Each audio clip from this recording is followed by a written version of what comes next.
মানুষ সবসময় চায় যে তার জীবনে যেন কখনো কোনো সমস্যাই না আসে।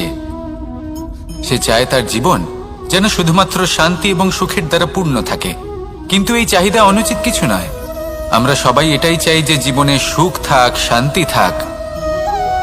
কিন্তু এই কথা সবসময় মনে রাখবেন, যে সূর্য উদিত হন সংসারকে প্রকাশমান করেন, দুপুরবেলায় সংসারকে রৌদ্র প্রদান করেন, সন্ধেবেলায় তাকেও অস্ত যেতে হয়।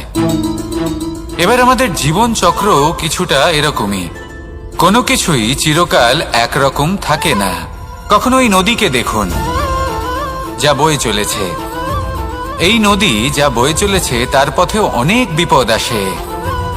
বড় বড় পাথরের সম্মুখীন হয়ে তাকেও সামনে এগিয়ে যেতে হয়। একটি পুকুর যা চারদিক থেকে ঘেরা, তার জীবনে কিন্তু কোনো সমস্যা নেই।